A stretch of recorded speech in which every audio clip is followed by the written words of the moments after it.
turn this headset off really quick. My audio gets really funky if I don't. Okay, so while we're letting a couple people jump in, I did a little Vasily yesterday. He had sent this to me, I don't know, a few weeks ago. He didn't have to put my name on it. I appreciated that, right there. I just sent Vasily a text a few minutes ago. We tried it. I'm not a big coffee drinker. Candidly, I'm not the biggest coffee drinker, but I'm gonna tell you, let me rephrase that. I do drink some coffee, but it's not really coffee. It's, you know, it's more like milkshakes with whipped cream on it that has a little bit of coffee in it. That's really my style. I could actually drink this. Have been drinking it on and off all day. My dad gave it 2 retired truck driver thumbs up. My mom said she liked it. So, in fact, my mom even said, yeah, I know, Canal. My mom even said, where can we order this? And I said, Mom, Vasily, he's like entrepreneur of the year. Let's go to Amazon. So there's my Vasily plug, not that he needs it. I want to talk briefly. I know there's a lot of you guys, by the way, thank you to everyone for, yeah, that's exactly right, Jay. Thank you to everyone for all the emails. There have been a lot of emails, probably 40 or 50 emails, somewhere in that, from last night until today. I've responded to a couple of you. Truthfully, trying to spend a little time with Mom and Dad here. So forgive me, I'll try to get to this probably sometime tomorrow evening. I have been on the phone with kind of some of the contacts over at FreightWaves and Sonar. We've had a fair amount of email back and forth. And I've shared some of your emails with them. Again, the whole point behind this is that there is, in my opinion, there's a niche in the market that that we need to fill, we being smaller carriers, you know, a couple hundred trucks and all the way down to the individual owner operator. And they have the tool set. They already have the data. You know, I don't believe that we're asking, well, look, we're asking for a lot. Let's not kid ourselves. But the really important information, they already have it. You know, my ask is, can you tweak this? And so I've shared some of your emails, things that you guys are saying with them, because I want them to understand the market. It's one thing for me to say it or for others. It's another thing, you know, to hear what, you know, some of you guys are saying. So I've shared some of that.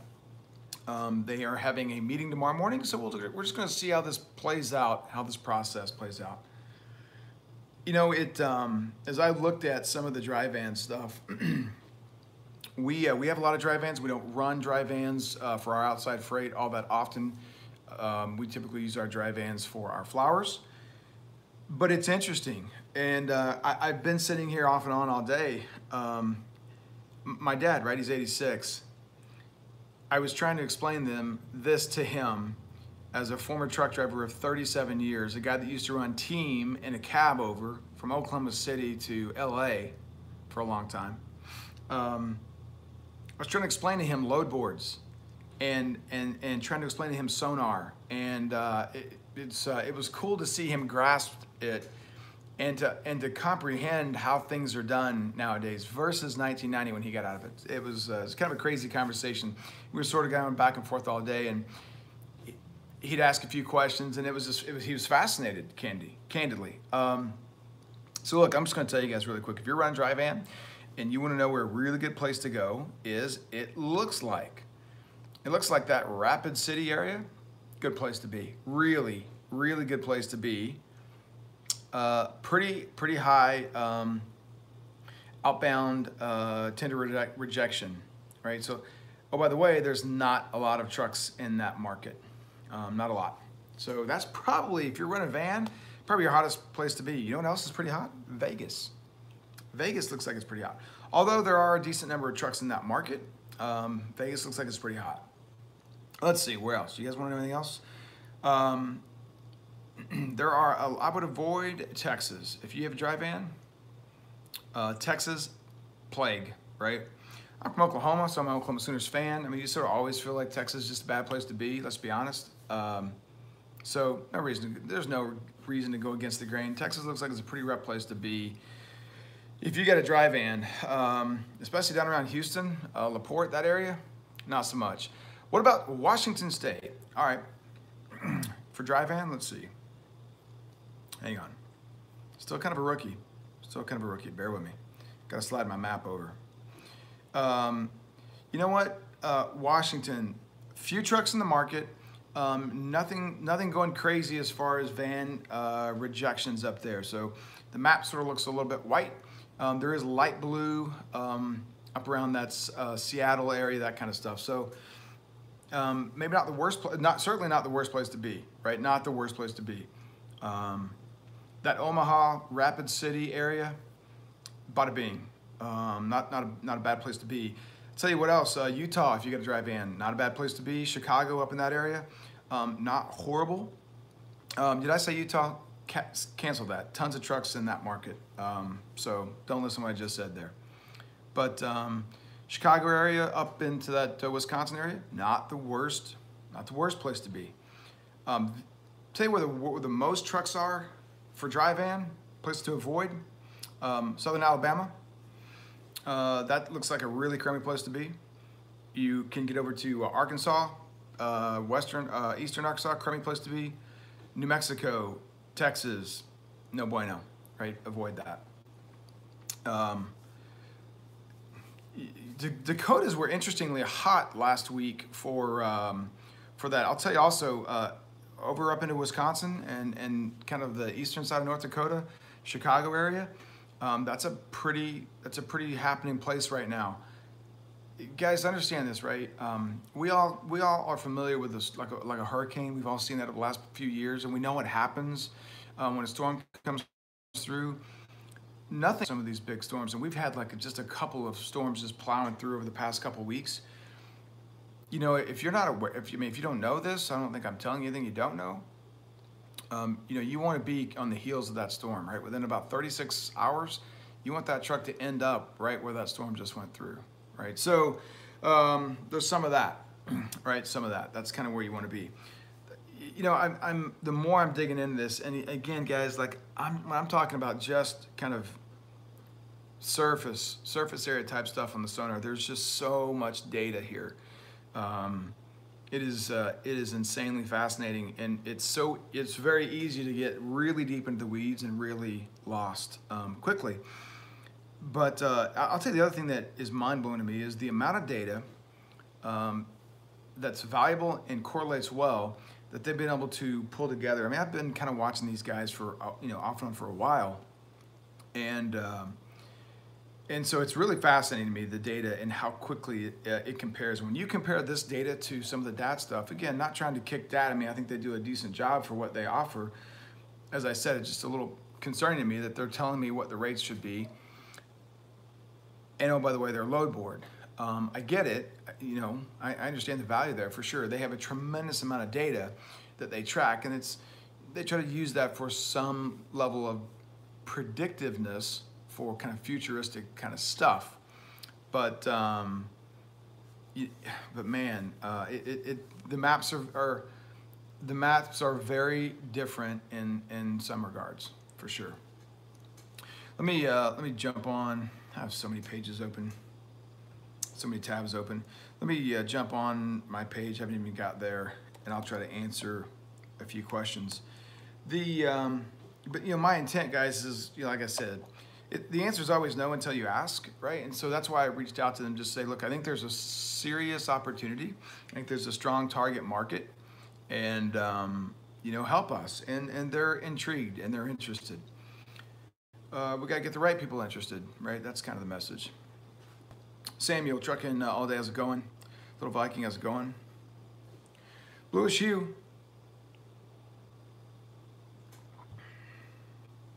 Pigtail here, how's it going, everybody? Gary Comp says, for a preview, you can check out Freight Waves YouTube channel. You can, Gary, listen, as bad as my YouTube channel is, theirs is horrible, right?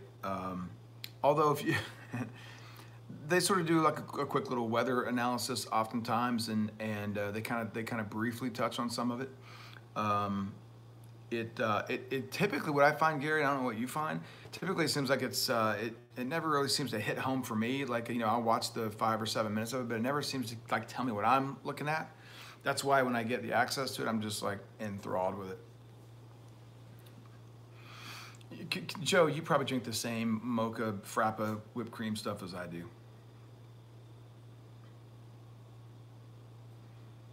Says, I'm on my way to Sioux Falls, looking good so far. Good for you, Gary. That's a good place to be, man. Portland, let me see for Portland. Which tab was it? Bear with me. Portland for dry van. There's some trucks in the market, but it doesn't look particularly hot. Doesn't look particularly, I mean, there's a lot worse places to be than Portland for dry van, for sure. A lot worse places to be. Yeah, this is funny. I'm going to tell this story, Aaron. So I've dispatched, I dispatched when we first started. I don't know how many loads I've booked over the years, but decent. Like I know my way around. I know my way around a load board. And since all the revenue sort of rolls up to me, I sort of have a pretty vested interest in doing and making sure we're doing a good job with it. I had a driver who I forgot exactly the load. He was in Pennsylvania, I think it was, and we were getting him back towards the Midwest, back towards Kansas City, and I had said, look, we ended up doing something a little crazy. It worked out financially, absolutely the best move to make by far. We ended up deadheading this guy 600 miles, and I had a company pay for the deadhead, and we still got a really good rate going into Kansas City. And I had done all the obvious, right? I had checked, Southern Illinois, Kansas, right? We all know our way around a map. Arkansas, Oklahoma, and all the sort of stuff. And I just sort of mentioned to the driver, I was like, look, I've kind of checked all around. I've checked Kansas and Arkansas, and right, it's just sort of like, when I say that, I'm saying, look, I've checked it all, and I just sort of like named off 1 or 2 states. And so he texts me back, he's like, well, what about Oklahoma? Did you check Oklahoma? Like, I haven't never thought about that. Like, I never thought about Oklahoma. Right? Maybe I should check Tulsa. Maybe I should check Oklahoma City. There's an idea. So, nevertheless, really surprisingly, that guy is still a driver for us. I would have thought we'd have fired him long before now. Some people have tried to do that. For whatever reason, I feel sorry for the guy. And so we just try to let him hang and try to do his thing. He's sort of like he's like a pimp for a driver. That's really what he is. At least that's what he thinks he is. In all honesty, he's a real good guy, and we like to poke fun at him. And he's a guy that can poke fun and take it. So it's cool. Going to Cleveland, Trucker Micah. Are you in dry van, Trucker Micah? Still doing a 34 near Erie. They plowed a lot before dark. Extra couple inches fallen since then. Jim, just go out, do the snow angel, right? Just do the snow angel.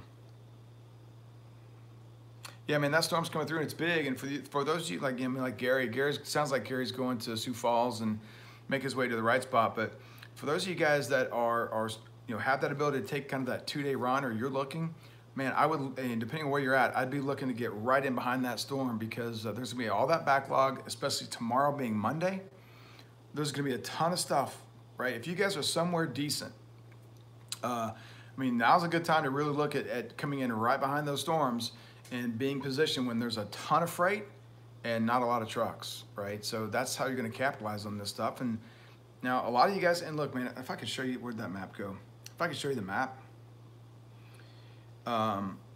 you look at the map literally from I-40 south. I-40 south, everything is mostly dark blue for dry van, meaning trucks in the market, okay?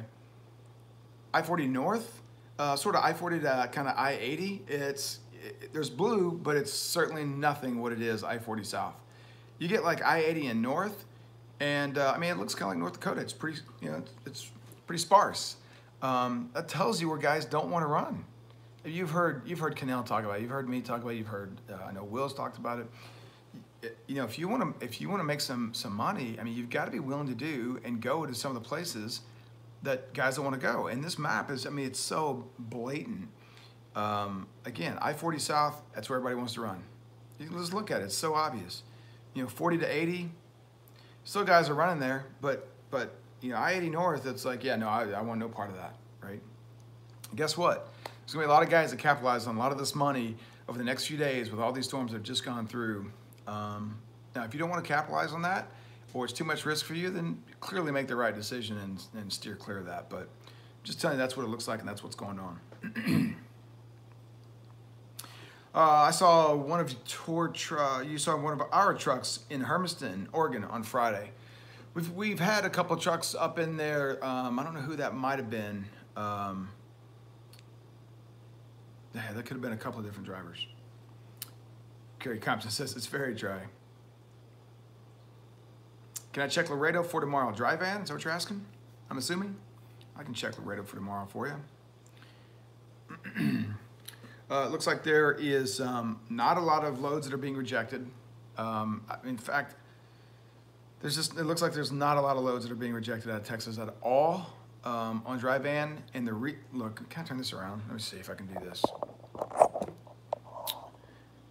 Yeah, here we go. All right. So this is Texas. Here we go. Van tender rejection list. So here we go. Look at the number of trucks. Trucks in the market for dry van. Look at that, right? Dark blue, tons and tons of trucks, which would explain why there are not many tenders that are being rejected. Okay. So look, here's what I was kind of describing, right? Look sort of here down, right? I-40 down. Look at all the trucks that are in the market. You sort of go 40 to 80, right, in that area where the chapstick is. You know, there's less blue, less dark blue, but you get up north, man, it's just like nobody wants to be up there, right? So, you know, here you go. Idaho Falls, not bad, man. So you're sort of over in this area, nothing bad, right? Twin Falls, I was looking at their chart earlier. It's not bad for dry van, right? It's not too bad. So that's kind of, it kind of gives you the visual of what I'm kind of taking a peek at. So now if here, we can take it one step further if you want. I was actually preparing I was actually doing work here this evening, setting all my searches up, posting all my truck, get a horrible rate. Listen, probably 50 or 60% of the calls that I get, if I've seen that, I mean, probably 50% or 50 or 60% of the loads I get a call on are loads that I have seen on the load board. And in some cases, they've even posted the rate. And they call me, and here's how the conversation goes. Hey, I see that you have a truck in whatever, Kansas City. You know, what are you looking for? And I said, we're looking for the best money, right? Our drivers are really good. We're here to chase miles and chase money. Not necessarily in that order, right? So in any event, they sort of walk through it, and oftentimes when they're calling me, they're sort of say, can you give me a rate, right? Give me a rate. And so we do. And sometimes they go away for a few minutes, put me on hold, and they come back, they accept it. Sometimes they say no. Sometimes they even call and say, hey, I'm just calling for a rate quote. Do you have time for this, right? More often than not, they actually ask if I have time for this. Sure, what do you got? We're gonna go from Kansas City to here, right? Just looking for a quote. A lot of guys get so mad at that, and it blows me away. I've read these comments on some of these other Facebook sites. They get so mad about this. Screw them. I'm not those brokers. I'm not going to give them a rate. That's their job to know what the rate is. Okay, well, listen, if you want to sit there and complain about the load boards and the rates in the spot market, and a broker is taking time to call you to ask for a rate, what would you move that? That means they're trying to communicate that rate back to their customer. Probably means that the customer's not having a lot of success moving the freight at the current rate. And this individual is asking what you're going to do it for. So why not just go ahead and give him or her 30 seconds of your time and give them a rate, right? And don't sit there and go, well, $21 a mile. I mean, I don't know. That's just my sense. All right, for the individual that asked for rates out of Laredo, let me, for dry van, I got to search right here. Let me change it to van. Let's kind of see what you're up against, what it looks like. We'll do a quick search for tomorrow and for Tuesday. And again, all this is going to give you are what the posted rates are, so take that with a grain of salt. Well, this uploads. We'll have some facility coffee. All right, let me jump up. Let's see. So right now, Sunday night, 5 o'clock Central Time, there are 82 items posted, that being loads. If I were to look, the average rate coming out is $1,991. The best paying rate that's on the board right now is roughly $3,400. That goes from Laredo to Portland. That's paying $1.56 a mile. There's one going to Massachusetts paying $1.50 a mile. On 2,200 miles, you got a bunch of California. By the way, California is, if you're sort of looking at that LA area down south to the border, it looks really rough. So I would steer clear of that if you guys are driving in. And the other piece of that is, just know that if you're being offered, I mean, I saw some other loads earlier that were paying incredibly well going into California. Well, just make sure that you're getting enough going in, kind of like Florida, that you're going to be okay coming out, at least getting to an area that you can capture a good rate far enough out of California. Here's something else I've been noticing. I've mentioned this the last couple videos. I find it strange because I haven't noticed it before.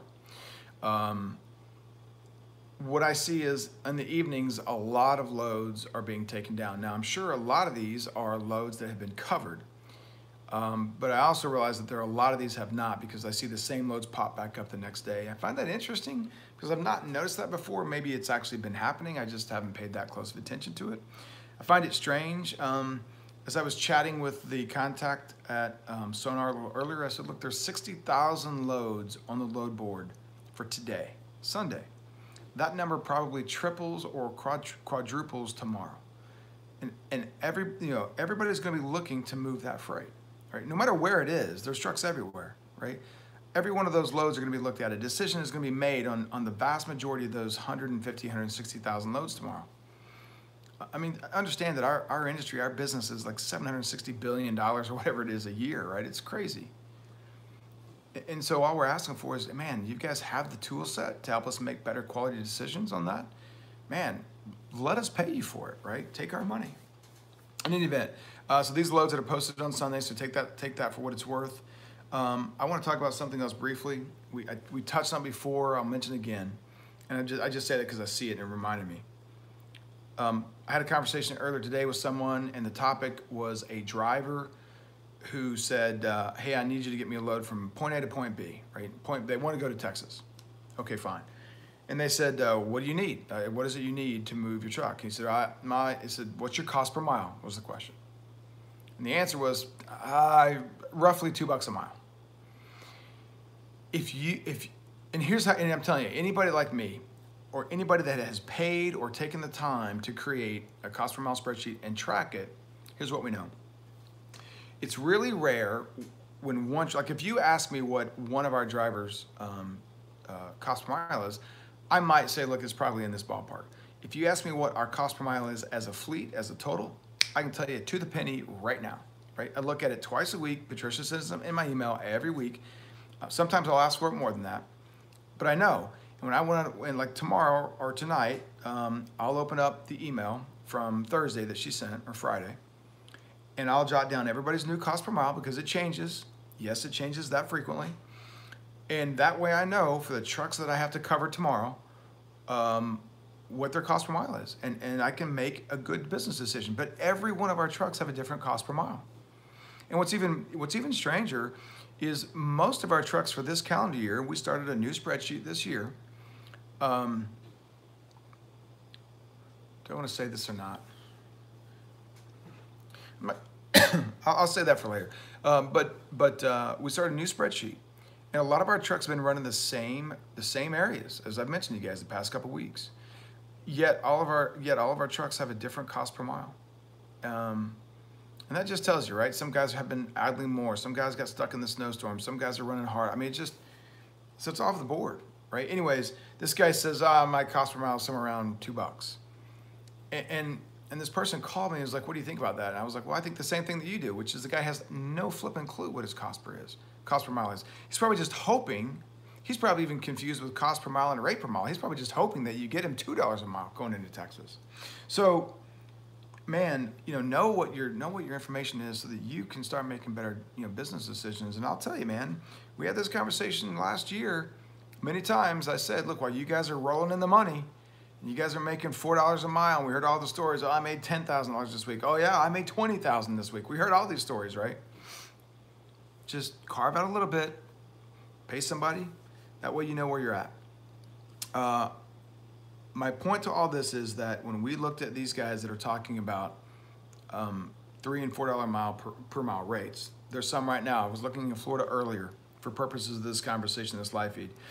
There's plenty of runs that are $3.50 a mile. Okay. The problem is when you look at the total mileage, it's like 100 miles, right? So there are loads out there going 100 miles. You're gonna have to load and unload for $400. Furthermore, I've had a couple of you guys over the year and a half. You guys have sent me very specific. I mean, some of you guys have sent me your W-2s. Some of you guys have sent me your profit and loss statements. I mean, absolute every line item about your business. And we've had conversations on a lot of these different line items about what's good, what's bad, right? I can tell you as a general rule of thumb, fuel for you guys that are running 100,000 miles plus somewhere in that neighborhood, about 40 cents a mile. It's just what it is. Your trucks are all over the board. Some of you guys have $20,000 trucks. Some of you guys have $220,000 trucks. So it's all over the board.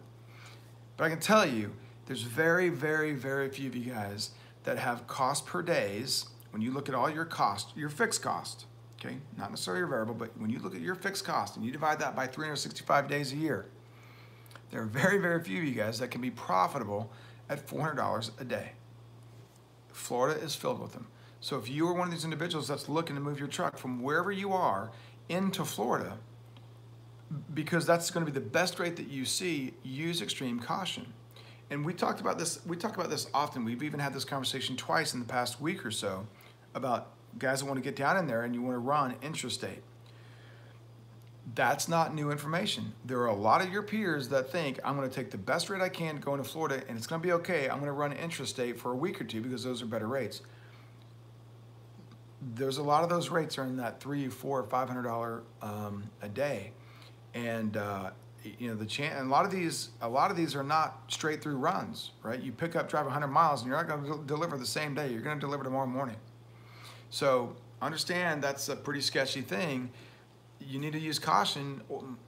Yeah, you need to use caution when you're looking at those kinds of runs and making those decisions. The worst thing that can happen, and we've all been there at some point in our life, whether it's personally or professionally, is things are really tight and we just need some money. We need to rob Peter to pay Paul, right? It's tight, it's tough. And I would just urge caution, you know, I would urge a lot of caution in making that decision to run into certain areas like Florida, like Texas. If you're running dry van, it's really, really rough. And even those surrounding areas outside, for those of us that are those of you guys that say, hey, we're going to deadhead out, I'm just going to deadhead out of Florida. Listen, you're going to have to deadhead way past Alabama, way up north of Georgia, and at least up into the Carolinas before you're going to get anything that's decent. Now, what I didn't make sure you heard what I said. I didn't say you're going to get something that's good, that's going to warrant deadheading down out from Orlando, right? Or Miami, that kind of stuff. That's not what I said. You're just going to get something that's decent. And as we know, right now, you can deadhead all the way up to Portland, Maine, and you're not going to think that's great. It's just that time of year. So that's my 2 cents. Let me get back, try to answer a few questions, and we'll try to wrap this up. Man, Joe Harding, he's north of I-80. That is your jam.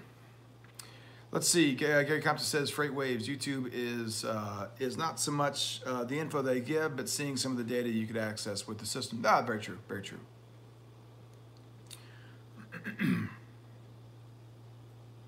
Trucking all day. We're not doing the lease purchase right now. I'll tell you why.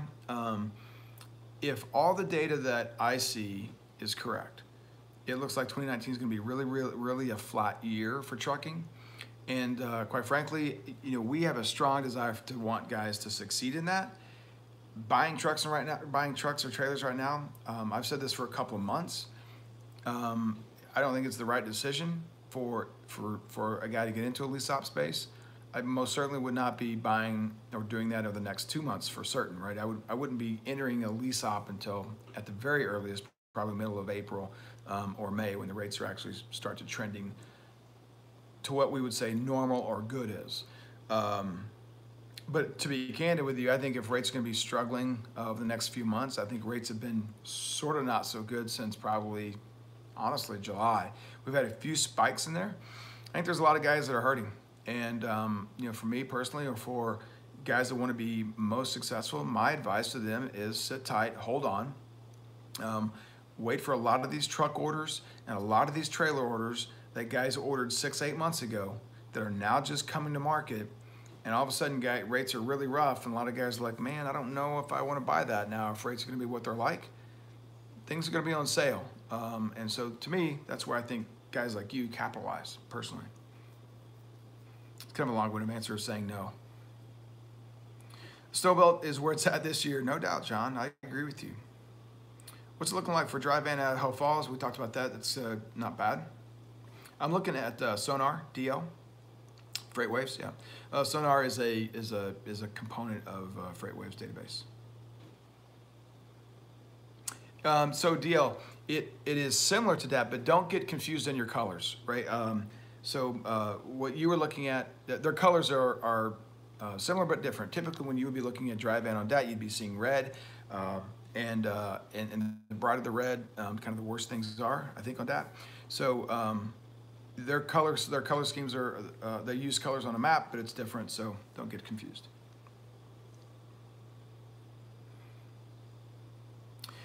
It was a maroon Volvo. Gotcha. That kind of narrows it down. Neither one of those drivers are particularly nice, so I won't even mention their name. I'm just teasing. Probably more than likely, Hermiston. Let's see. People figure out you need to understand economics. Gary, I love you, man. You're like, I think I'm blunt, and then you just come in and you just like, bam. Gary says, Dan, people figure out you need to understand economics and you'll understand why rates are the way they are. Pretty true. I made that comment earlier this week. I said, there is a really big component of economics in this, and it's just sort of supply and demand, and it's crazy to me. I think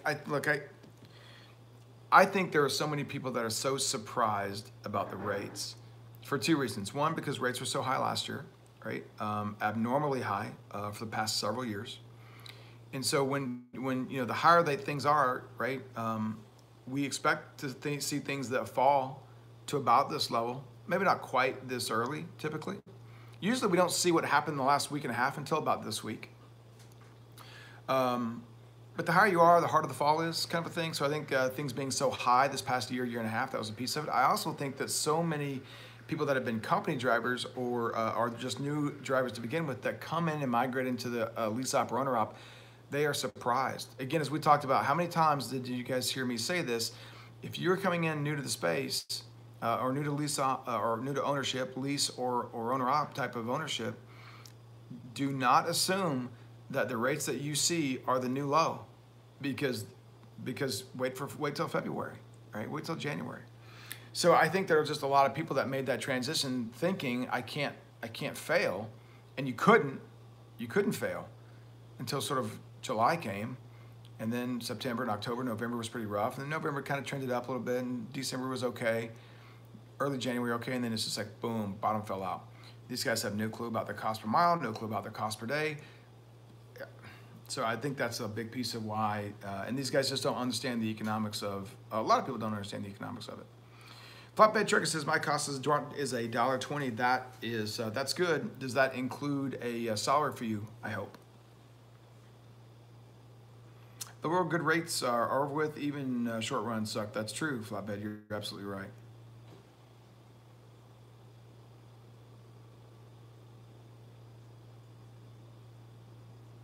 Keith James, Kasker says, sorry I'm late, leave this up. I'll watch the beginning later. Will do. Texas rates they're not particularly good, no, not for dry van. Dan says, is there an abundance of trucks? What about driver shortage? I mean, look, I've heard since really day one about the driver shortage, and I just don't know that I buy into the driver shortage. I think there's a insanely high amount of driver turnover. I don't know that I see that there's a driver shortage. If there was a driver shortage, why would we be having rates that are 40, 50, 60, 70 cents below a lot of guys' operating cost? Sometimes even $1. I mean, I see rates on here that are 80 some odd cents out of Florida. So I don't know that I buy that there's really a driver shortage. I think there's a shortage of the amount of time that drivers want to stay in this industry because they're paid like crap, or they're treated like crap, or they're lied to. So I think there's a lot of that. as you guys have heard me say in a lot of videos, this is a really tough industry. You do need to understand the economics of this. You need to understand the, I mean, you know, one of the things I was so, I guess, fascinated with Cannell. I mean, Cannell had like 800 or 1,000 videos all talking about sort of just the 101, right? The basics of trucking. And I think there was just so many, and I think that's why Cannell's channel has grown for so long and it stayed with so much activities, because that cycle of drivers are coming in and coming out. And there's always an influx of new drivers, and they're always thirsting for new information. I'll tell you what's been really interesting for the emails that I got. The vast majority of the emails that I got were people that said, hey, I've been watching your channel. Some of these guys even said they watched the very first video. There's a couple of guys even said that. I've never heard from these people. I've never seen their name in the chat box. They said, look, I've been watching for a year. I'm just here trying to learn and absorb information, right? And so it was interesting to see how many people that I've never even heard of. That's what I think about the driver shortage.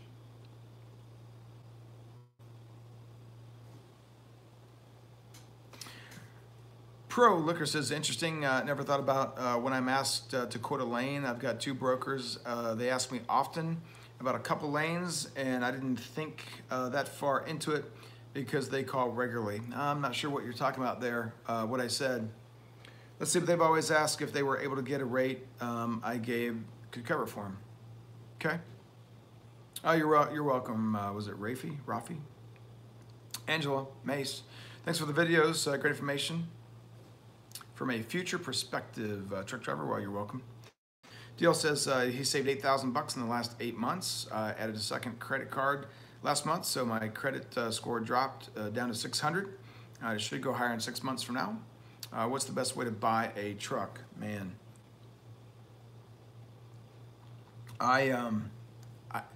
again, this is my opinion. There's a million opinions, right? We all know what opinions are like. I'd wait a few months. I'd wait for guys to continue to struggle. I'd wait for guys that aren't running a sound business, that don't track their cost per mile, that don't know their cost per day. They don't think about the biggest thing that they can control is the fixed cost to their business, right? Which is their truck payment, their trailer payment, those kinds of things. That's one of the things that they can cover the biggest, and they think the least about it, right? Because that's where the emotional decision comes in. I want that truck, I want that color, I want that logo on the front or the side, I want it to be this bit, whatever it is, right? That's where those emotional decisions comes in, and that's where I think a lot of guys get in a lot of trouble, right? I really do. So I would just sit tight for several months. I'd continue to save cash. If you're saving cash at $1,000 a month, you've got a second credit card. You know, the important thing, my understanding of credit cards, don't listen to me for a lot of financial advice, but you know, you put a little bit on, you pay it off so that you know that credit history improves. Don't carry balances. Get that credit up, and then wait until there's a lot of trucks kind of flooding the market. And I think you're going to see a lot more of that over the next 6 months. Again, that's just my opinion. Gary says, in my thoughts, drivers are cutting each other's throats. I'm going to be interested in reading this, Gary. He says, in his opinion, drivers are cutting each other's throats, just trying to save from going under, which is hurting everyone and more than likely won't save their business. All right, I want to touch on this for a few minutes, and thank you for bringing this up, Gary, because it's something I've been discussing the last few days. If you go on, I talked about this probably a week and a half ago. If you go on right now to Coyote, which has a load board, you can kind of see, but more specifically JB Hunt. If I were to jump on JB Hunt right now and I post and I would did a search from whatever, Kansas City to Portland, there's going to be, if there's a run there, what you're going to see is there's going to be an offer, and maybe JB is offered, they want to get it covered for whatever, pick a number, $2,500. What you're going to see is there was some guy that offered whatever, $6,000, right? And you're going to see another guy that made another offer. But eventually, in those 3 or 4 offers, what you're going to see is you're going to see somebody that undercut that previous bid by $500 to $800. And I don't get it. And I agree with you, Gary. My analogy, again, I use a lot of casino analogies. The analogy I used the other day when I was having this conversation was, I think a lot of guys are like people that go into the slot machines, right? They put all of their money into the slot machine. just like they invest all their money into the truck and trailer and all the crumb and all the fancy and whatever it is, right? And they start playing the game, right? They start moving freight all around the country and they start pulling the lever. What happens is every time they move or every time they choose to not move the truck and idle all day or whatever, every decision you make is costing you money.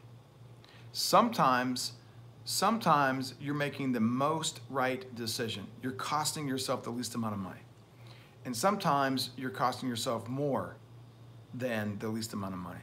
But as you continue to pull that lever, you know, your funding just gets lower and lower and lower. And every now and then, right, you'll win a little bit. And every time you win, all you're doing is sort of just extending the time before you run out of money and go out of business. And I think what you're saying, Gary, is the same thing. You see a lot of that in this space. Guys don't understand just the business side of it. They don't understand the market. They don't understand the cycle that we go through with bad freight and good freight and where to be and why. And I'll tell you that I didn't know any of that in the first year. And I can remember hooking up with bad choice of terms. I can remember befriending and communicating with a broker who knew all this. And she'd be like, oh, you know, Christmas trees are going to come out this time, and watermelons here, and pumpkins, you know, down out of Farmington, New Mexico. And she's just rattling off all this stuff, right? Apples come out here, and onions there, and potatoes here. I'm like, how can anybody ever remember that? Well, here we are all these years later. I'm like, well, I know when apples come out, and I know when pears or onions come out, and potatoes come out of here and there, right? And avocados come this time, and then come peppers and tomatoes. I mean, I know, right? It's just the business. We know it, right? I know what to position my trucks based on kind of different times of the year. And, you know, I know, Gary, you've been around. A lot of you guys have been around for a long time. You know the same thing. But a lot of us, we all had to start somewhere. And but I think you're right, Gary. I think a lot of people are doing exactly that. They're cutting each other's throats just to try to get some money in the door so that the truck doesn't get repoed this week. And that's why I said I think a lot of these guys are going to be facing this, unfortunately. Snakeheads, have you ever had any problems getting your drivers to take loads in cold weather areas where the rates are higher? No, listen, you know, we've had one or two drivers over the years. I've had a couple that said, look, I've never ran there. And as soon as I hear that, that's where we're going. Send them right there. And, you know, we'll make sure that they, you know, spend some time putting chains on in the shop where it's dry and they're comfortable, so they're comfortable with it. But, you know, it's like riding a horse, right? I've broke horses, and some horses have broke me. But you know, candidly, it's, you know, you saddle up and you go, right? And you use caution and you use, man, I see so many of these videos, right, where I just wish people would use their radios. And, you know, I get it. I've listened to Channel 19. It's awful. But man, it's such an important tool for you guys. And so we just send them up there. And, you know, knock on wood, everybody's been okay. But I think it's one of those things that you have to just do it. I do try to steer clear from, you know, hardcore downtown, the Bronx, you know, that sort of, you know, the boroughs and that kind of stuff. To me, the risk just is not worth it. You know, it's one thing to be out west with limited traffic and sketchy roads. It's a whole nother thing to be out on the East Coast where you can have just as bad a weather, a ton of people, I was about to say, just a ton of vehicles. You got tolls. To me, it's just a mixture, a recipe for bad things to happen. Again, that's me. For those of you guys that run up there, you can capitalize on people that think like me. So, driver shortage is fake news. We were oversaturated with drivers. Wish there was a shortage of drivers. You know, JTM, you know, what I've said a lot is I think there is a significant shortage of quality drivers, right? And I don't mean that disrespectful to the new individuals that are coming in. It's like anything in life. When we got into this business or any sport, golf, right, we all have to learn. But there's a lot of us that just don't take it serious, right? And that it's like they don't want to learn. It's like this is the job of last resort that they can get. And so that's a little disappointing, but I think that we have some of that for sure. Anti-Fuel, how's it going, man? You're welcome. Hope you're doing well. What's the correct rate? What is the correct way to figure your cost per mile? Boy, I've done a video on that. It's somewhere on my page, and maybe I'll try to find it and then link it up in the little thing right up here or there for some of you guys. It's essentially you need to have. It's probably going to be a lot easier if you're not familiar with spreadsheets or Excel to just maybe pay an accountant or someone to do it. If you want to do it yourself, that's fine. But you're going to essentially need to take all of your costs and kind of divide that by a lot of your miles, right? And we track a lot of our rates so we can see our profitability, how much we're making. As I told you guys, I insert not just the load, where we pick it up, if there's any second or third stops, where we're going. I include deadhead mileage. I also put the brokerage name. I've asked Patricia to start putting in kind of the contact there as well as the phone number, because I think in this time of year, when you've hauled a lot of freight, it's easy to go just kind of like we all search on like the best rate on the load boards. Just one little click, you can see what the best rates are. I want to be able to do that myself for all the loads I've hauled in the past. Who paid me the most at what time of year? So I can glance over who's that brokerage, pick up the phone, call them. Hey, we hauled this load. I've already got my load number right here, by the way. Hey, I hauled this load for you, whatever. Last July, load number 1, 2, 3, 4, and went from here to there. I'm just curious, it's that time of year. Do you guys have any more of that? So to me, that cost per mile spreadsheet is such a critical tool. It can help you identify your cost per day if you're running short runs, your cost per mile, your profitability, tell you what brokerages, phone numbers, who to call, load numbers, deadhead, right? So, look at my video list and it'll probably have like, cost per mile spreadsheet or something like that. But we put a lot into it. Patricia and those guys have a lot of man hours in our spreadsheet. Let's see, last week you told us operating costs is between $1.30 and $1.80, including driver pay. How much is driver pay in this calculation? So I was probably just speaking hypothetically. So I don't know, right? But my point is, you want to include a salary in your cost per mile, right? And I think the analogy I was given QX was, I had saw a lot of people posting on Facebook sites saying that their cost per mile to run their truck was like as low as 19 cents. A lot of people said they were in the 60s and 70s, right? Some guys were even saying they were as high as 350, right? I don't know how that could be.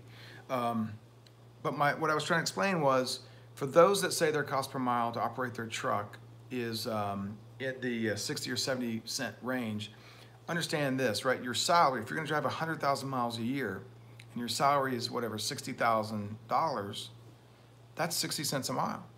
I can tell you that your fuel is gonna be about 40 cents a mile, right? So those two pieces of information together, there's your dollar a mile. So I don't know how in the world anybody is running at under, sub dollar, right? When you add insurance is probably gonna average about 15 cents or so, 15 to 20 cents.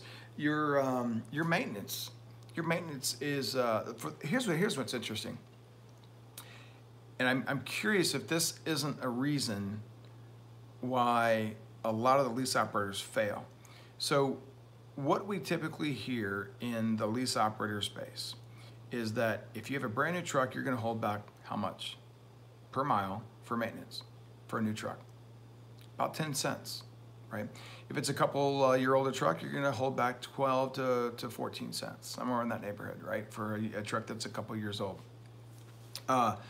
What's interesting is I was looking the other day, I started looking at an old W-2 and P&L statement, which then got me to start looking at several other P&L statements that you guys have sent me over the years. And what I thought was interesting that I had not caught and had not paid attention to until I saw it, I think it was yesterday, the average cents per year, per mile over the year that these individuals were showing on their P&L statements was 24 cents. 24 cents per mile is what these guys are averaging on maintenance, yet most of us are holding back 10 to 12 cents. I'll tell you what, that's a lot of money. That's $10,000 to $12,000 right? The difference between, say, 22 cents and 12 cents on 100,000 miles, right? That's $10,000. So I'm curious if that maybe isn't a reason why we see a lot of guys going out of business. Should they, in fact, not be holding more back? Here's a question. A legitimate question. If I were a carrier offering that lease op space opportunity, I would know that. right? And we don't offer that yet. I've kind of looked at the numbers, but if I were offering that, I would know that. I would see all this data from these guys, or at least I should. I think that maybe is the problem too, is that when they offer you the lease op, it's your business. You go crazy. Like me as the carrier, I don't care if you make it or not. If you don't, actually, I'm more profitable if you don't. If you fail, I'm better off. Sad but true. But if I'm a carrier that's tracking that, and I see that, wouldn't I want to have a conversation with that lease owner to say, hey, you're only carving out 10 or 12 or 13 cents, but our fleet is kind of averaging 18 to 20 cents. So I thought that was pretty interesting. It's something that I've heard a lot of different YouTubers want to have you talk about, but no one has I've never heard anybody saying that they're carving out that much. And again, this is a small data size. It was only 5 or 6 of you that had sent your stuff in over the last year. But I found that pretty interesting because there's a really big gap. I know it sounds like it may not be that big of a gap between what like I said, 10 or 12 cents versus 20 or 25 cents. But when you put that to money, that's a lot of money. With your cost per mile and cost per day, do you want to count every day or once a week? Good question. Trucking all day, cost per mile. You're going to track every single mile that you run that truck, deadhead included. From the moment you start that truck up and you start shifting gears, right, to get to that load from the house, you're tracking it. Cost per day, you're going to track every single day, right? That's what you need to know. And I think that's one of the mistakes a lot of guys make is they're not tracking it. Right? When you're not tracking it correctly, it's like some guys say, well, why am I going to track the days I'm not running? I'm not running. Well, I mean, if you're not going to track that, you've got fixed costs you got to pay every week. At least most of you do, right? Unless your gear is paid off, right? So if you don't run this week, you still have costs, right? So there's a cost that you're going to be incurred every single day for a fixed. You're going to have a truck payment, you're going to have a trailer payment, you're going to have insurance, something like that. So that's, again, there's sort of two ways. If you're that guy that's been in business for so long and you got some dedicated stuff and every year I'm going to be running these accounts and that's just different, right? And there are some of you that are out there, but you guys are different. As we talked about in the last video or two, it's really, or a couple last week, it's really tough to say that I'm going to be running this number of miles or this number of days next year. If that truck breaks down or you're down for 3 weeks, it kind of just throws a monkey wrench into everything. I don't understand why these guys bid on JB are so far apart. Like, how are we not bidding down $5 or $10 increments, right? I don't know. I'm with you. I'm sort of just sitting back, head scratching myself. I'm just like, I don't think I would just gave up $500 just with a click of a mouse. I think I would go down in worst case $100 increments. With the recent court decisions regarding unfair labor practices, unpaid downtime, forced arbitration, do you see a future when increased driver pay affects rates to benefit the owner-operators? That's a really interesting question, and I think I contemplated some of this arbitration stuff that's been going on, and I guess I'll answer that with I don't know. Sort of where my head takes me is how long is it before this industry is running primarily on autonomous trucks, right? I don't know how long it's going to take before we never see a driver in a truck, right? I don't know. But how long before the majority of the trucks are autonomous? And I sort of think that, to your point, and I look at the automation of driving, I sort of think that those two sort of blend together, maybe sooner than later, right? So great question. I'm not sure I don't know what the answer is. I just sort of, like I said, my mind sort of goes to, I'm not sure that's going to matter by the time it gets there. So, guys, my understanding of this market is the new operators won't leave the southern states no matter how bad things get. It's going to cost them their whole business. Could be true. Could be true. Fat Dan says, I just got the notice you're on. Man, I'm on. We've been on for a while, almost an hour. JB Hunt has sent emails to the owner here complaining about me beating on loads. Because I am driving the rates up. Other drivers see what I bid and follow suit. That's funny. Good for you, man. Jay Clemens, will I make $70,000 in my first year trucking like these companies are advertising? Man, that's such a loaded question. Our guys do pretty well. Most of our guys are in that ballpark or above it. This past year or so, I will say, I'll own it. You know, our guys made the least amount of money they've ever made in the past year. We, as a company, made the least amount of money we've ever made in the last year. And that seems really counterintuitive, considering what rates were like. And we've been able to identify why that is, unfortunately. But we still had several guys that did really, really well. And so we're thankful for that. But I think as a whole, you know, as a new driver, I don't think that's realistic. If you're talking with most of the big companies, when you get into some of the smaller companies, that's where you're gonna see a higher pay. Or when you start doing things, you know, running hazmat, or like us, we do driver assist and multi-stop for a large portion of the year. When you get into those kinds of things, that's where the pay rates are higher. When you're just bumping docks, that's the least amount of pay that you're gonna get. Right? When you start moving up to doing hazmat, some other specialty stuff, you get a little bit more pay. You start doing oversize and that kind of stuff, you know, another pay jump. When you start doing driver assist and multi-stop, that's typically the guys that are being paid the most.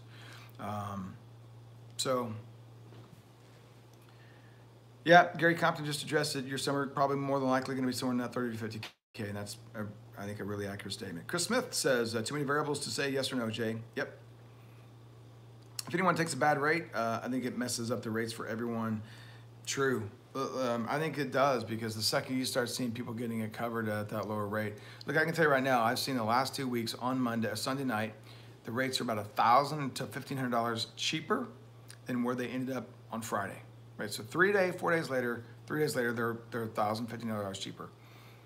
What I've seen is once Monday gets going and guys know that are running these areas what the rate should be, not a lot of these loads are getting covered. I'll get a lot of phone calls tomorrow morning because I've got my trucks posted, and I'm going to say no to a lot of runs. And then by mid-morning, late morning, noonish, you know, I'll get some calls, to probably just like I did last week around that time frame, to say, hey, do you still have that truck available? We sure do, you know, and the rate's still the same. And, you know, we'll get some of that. So.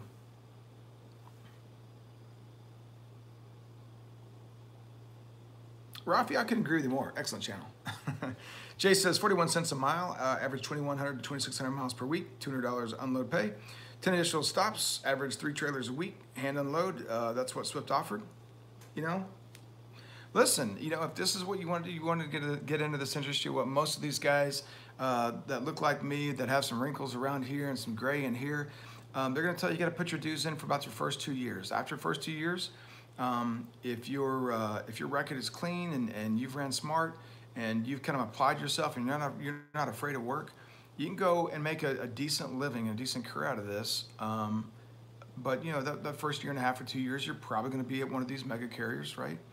I think by and large, most of these guys did it the hard way too. So I will say that's one thing about this industry. There's not a shortcut to success. Not that I've seen.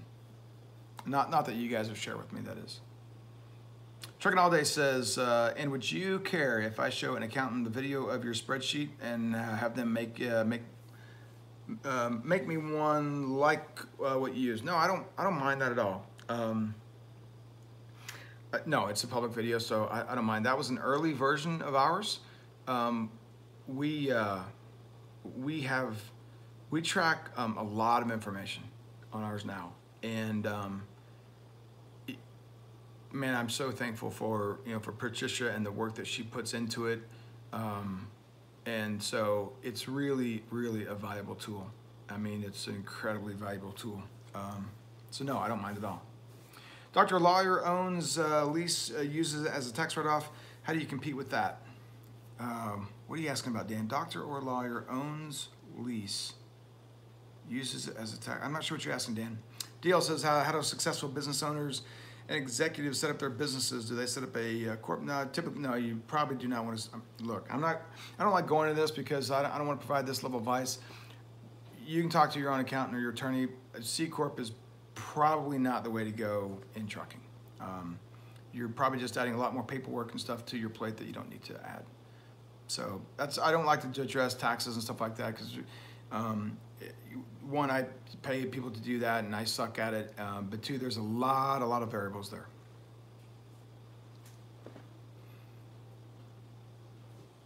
or they protect their businesses from wives and ex-wives. Mary Wright. This business is a lot like a marriage, right? I mean, you got to be in it for the long haul. I mean, I've had people approach me saying, you know, that they think they want to do this, right? Yeah, I want to try this out, right? I'm not interested in going and nor many people, I don't think, want to go and offer you a lease. I mean, some companies they would, because they just don't care whether you fail or not. It's just the lease op is a profit center, and so the more they cycle drivers through, quite frankly, the more profitable they are. But I've had people come and say, look, I kind of want to try it. I want to see what it's like. I'm not looking for guys that want to try it, right? I'm looking for guys that know that this is what they want to do for the next 5 years, and that's that. Let's see. Edward, raise your hands. Autonomous trucks actually driving down the road. 10 to 15 years, my guess. That's kind of, I'm probably in that ballpark with you, Edward. They have the technology. Oh, this is going to be interesting. They have the technology for it to drive, but negotiate traffic turns, mountains, ice, snow, variable weight. So I agree with sort of those items that you think. I'll tell you what I really think. I really think that if our economy, if our country was ready, that technology would be here within just a very short couple of years. To me, it's far more, to me, I think our politicians, it's far more about, I think you see this with a lot of disruptive technologies. It takes a while to ease in because we are eliminating a lot of jobs, right? It's sort of like the kiosks, right, that we have at grocery stores or that sort of stuff, right? I mean, we all know that technology was available for a long time. And look, I mean, we still have what, 10% of self-checkout kiosks, and the rest is by human. Same thing at McDonald's or some of these other fast food chains, right? There's sort of that balance of, you know, what are we going to do with these people if we put them all out of work, right? So I think, my opinion, and again, I'm not some conspiracy theorist, I just sort of think that has a lot at play with this. It sounds crazy, maybe, I don't know. Bugatti, rates are good. It's all about the right place, right time. I haven't seen a badly decreased in rate per mile to go home every night. These super truckers waiting on $3 a mile will fall off. I agree with you, man. Cheap freight will always exist. It's true. Yeah, I think that it sort of begs the question, like, what's cheap, right? For those guys that have ran their business really successful, and this is what I think is rough. You go to these Facebook sites, and all these guys are just, don't take cheap freight, don't take cheap freight. Well, get this. I forgot who the gentleman was, says his cost per mile is $1.20. You don't think that guy can take $1.60, $1.70 all day long and be making good money? You bet he can. And you know what? If his cost per mile is $1.20, he either toughed it out to have a paid off truck for 5 or so years, or he made the decision to buy a used truck and take on the maintenance costs, right? And forego the bright, shiny, chrome, lights, you know, all that sort of stuff. Right, this guy made a much better business decision than a lot of people. So what's cheap freight? That guy has sucked it up, and he's put his time in, and he's good. He's good whether he's hauling $1.50 or $1.60. I guarantee he'd prefer to be hauling $2.60, but he doesn't have a lot of worries. Not at $1.20 cost per mile, especially if that includes his salary, right? Especially if that includes his salary. The only way you get to $1.20 a mile and not have a lot of worries is by sucking it up, making some decisions that maybe aren't as popular with a lot of other people. So, you know, it begs that question of what's cheap freight. And look, I don't like calling cheap freight more than anybody. And I can tell you right now, our cost is not $1.20 a mile. I wish it was, but it's not. But hats off to that individual. Like I said, if $1.20 includes his salary, hats off. That individual's either been around or made some tough decisions that a lot of us haven't. And so, you know, I can't blame that guy. The only person I can blame is me for me not having my cost per mile at $1.20. I'm the only one to blame. Vasily, your coffee doesn't taste so good when it's cold. How's that? Is that like how it is for most coffee? But that's on me. If your cost is like ours or higher, that's on you. But hats off to that dude. Because right now he's sitting back laughing, going, whatever. I'll take this stuff all day long. I'm rolling in the money. So good for them. Matt, what are you saying? Cheap freight always exists. Some commodities simply don't have enough value or warrant high rates. That's very true. Learning to use cheap freight to your advantage is extremely hard, and I think that's kind of what we just talked about. So you're right, Matt. Great for pointing that out. Mike, what was Mike saying? Mike, hey, thanks for the info today. You're welcome. Mike, I think you're one of the, you'd sent me an email. I'll try to work on getting back to you guys. Pigtail says, agreed, no shortcuts, must acquire skill set to be successful. Man, Aaron, I wish I could share your story, but I mean, this is a guy that works for us. He has, if you guys caught the video where I said one of our drivers is a prima donna, this is who we're talking about right here, Pigtail. You guys are welcome. But in all honesty, right, he put his time in with a mega carrier. He came here and worked his butt off. Did incredibly well financially, worked really hard, brought back a ton of carts, and it paid off for him. And this is a guy that has not had his CDL for 2 years yet, and he's making twice as amount as a lot of people average, and so good for him, right? And there's a lot of our guys that have put their time in at different carriers, at different companies. I don't think we have a driver that I can think of that doesn't run really hard and isn't looking out for the best interest of the company, right? So I feel really fortunate. And there's another one right there, Alice. Alice, I'll be looking for a load for you tomorrow. And there's another one, Harding. From an owner-op perspective, there's no such thing as cheap freight. It's either profitable or unprofitable. Yeah, I mean, that's another way, it's a really good way to look at it, Joe. I mean, you sort of hope that it's really profitable, right? Instead of earning a decent living, how do we make a living that is considered wealthy? Dale, look, I don't care what industry you're in. I made this comment here in some other video, and I said, look, if the definition of wealthy is $10 to $15 million, for those individuals that I know that have achieved that level of wealth, they typically find a way to pay their taxes, and then they sort of carve out 30 to 40% of what they make, and they set it aside, and they look for a really solid, really safe investment. And you rarely know that these people have that amount of money, right? They're typically not the ones that are leasing $100,000 Mercedes or BMWs or whatever, right? But eventually they make decisions, and they let that money work for them over the years. And next thing you know, they've got 10 or 15 million, and they're living a different lifestyle. So, but the thing is, right? They live in small houses. They drive, kind of older vehicles. They just live a very reasonable lifestyle. And I mean, that's no secret. I mean, Warren Buffett, right? Sam Walton. You look at a lot of these guys have done them. There's countless stories of that.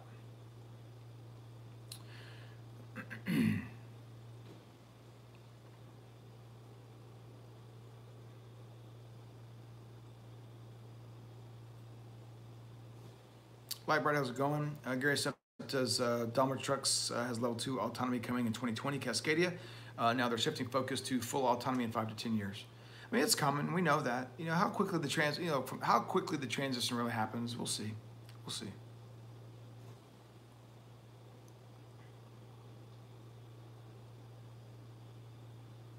Yeah, Joe, you're right. I mean, it's not really. Again, when you're an owner operator, you own a truck. I mean, you look at that. I'm sort of the same way. It's like it's profitable or it's not. I mean, it is. Some are more profitable, some are less, but it's one or the other. Tommy Reed, I did get your email as well. Thank you. I got a lot of emails from you guys, and we're trying to sort through. And I've taken some of your emails. I've sent it over to FreightWaves to show them. A lot of you guys made a lot of great points, a lot of valid points, and so I wanted to share that it's this isn't just me. There is a target market for this. If you're interested in that data, send me an email. I'd like to use it to share with these guys because they need to know that there's a target market. It's a target market that we need the information. We're happy to pay a reasonable price for it. And if there's enough of us, then outstanding, right? Let's make this a compelling business decision for them. So if you haven't sent me an email and you're interested in this, let me know, please. Let's see, Coast Rider, do you accept drivers with their own trucks? So good questions. So because of our insurance, we don't have owner operators that are running underneath our numbers. Having said that, we do use lease operators and owner operators to come in and haul our flowers during our busy time of year. If that's interesting to you, send me an email at thetruckingexec@gmail.com, and myself or Howard or someone will reach back out to you. We typically bring in quite a few trucks. We've gone through a little bit of growth this year, so we're going to need a few more trucks than we typically do, and we'll keep you guys really busy. You'll have good revenue weeks and that sort of stuff. So we keep guys really busy for as short as 2.5 weeks to as long as 8 weeks in some cases. Food Mooch is in the house. How are you, buddy? Let's see, airplanes, autonomous now. Each plane has 2 or 3 pilots to fix errors. Absolutely. I'll tell you guys, it's been several years ago. It's probably been 10 years ago. I took off from Denver to Colorado Springs to San Francisco. It was a weird routing. It was a early morning, Saturday or Sunday. It was a weekend. And we took off from Denver and we flew down to the Colorado Springs. Honestly, one of the best flights. I mean, there was just not a breath of wind, the most perfect landing ever. And the pilot said, "Hey, congratulations. We just took off and landed with no pilot assistance." I was like, ooh, I appreciate him waiting until after the fact to tell me that. So you're right. That technology's been here for a long time. Only Lonely, how does agriculture exempt work according to logs? Couple different plays. Just the product has to sort of fit within the regulations as far as where it's grown and is it finished or unfinished and a lot of that kind of stuff. And then there's a general rule of 150 air miles outside of your facilities where you're hauling it from that you don't have to log. So if you're sort of running within that bubble, you have more flexibility than if you're not. So that's kind of the 30-second scoop on it.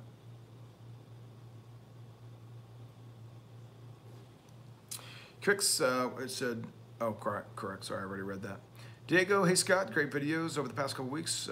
Thank you, you're welcome. Tommy Reed says, I know you're busy, I just wanted to have something to show for the people that we were out here and we want that info. And that's my point. And like I said, I appreciate it, Tommy, for you take you as, I didn't count them 40 to 50. There was a lot of you guys. Like I said, if you're interested, I'm passing a lot of this information off to these guys to show that there is a legitimate business need. So like I said, if that's interesting to you, somebody just sent another one right now, actually, as we're talking. Coast Rider says, I did send you an email. Cool. Look, we will be following up with you. Talk with the guys at Freight Waves. They're having a meeting tomorrow morning. We've made some suggestions. So over this next week, right, we're going to try to pull this together for everyone. Be just a little bit patient, and we're going to come back. Yep. QX, are we hiring? We are always hiring, no doubt. We're like every other trucking company. We're always hiring. And again, we sort of have 2 jobs. We have if you just want to go do OTR, that's okay. But we also have a job that will bring guys in. I kind of call it a hybrid role, where if you want to haul flowers, we do that about 8 months out of the year. It's not consistently 8 months, but in total. It's multi-stop, and you'll roll the cars to the edge on the lift gate, drop them down, roll them into the store or right up to the edge, sign it, go. So you're not a ton of heavy lifting, but probably the hardest part of it is we do ask you guys to roll on the carts or break down the carts and bring them back. But yeah, we're always hiring. Again, if you're interested in that or interested in joining us, incredibly competitive pay and a good team, really good team of people. I'm really proud of that. Our guys communicate with each other. Most of them talk to each other often and about whether it's fuel or how you doing or personally. So I really appreciate the fact that we have a lot of our drivers talk to each other often. To me, that's what it's about. That's the whole point of a small company is we've got pros and cons as a small company, and one of the pros is sort of having that family atmosphere and knowing people's names and their family and their situations, and so there's that. Joe Harding says, read an article a few months ago that reported 10% of all jobs in major metro areas are classified as driving jobs. Imagine if 10% of the workforce was replaced by automation. I mean, gosh,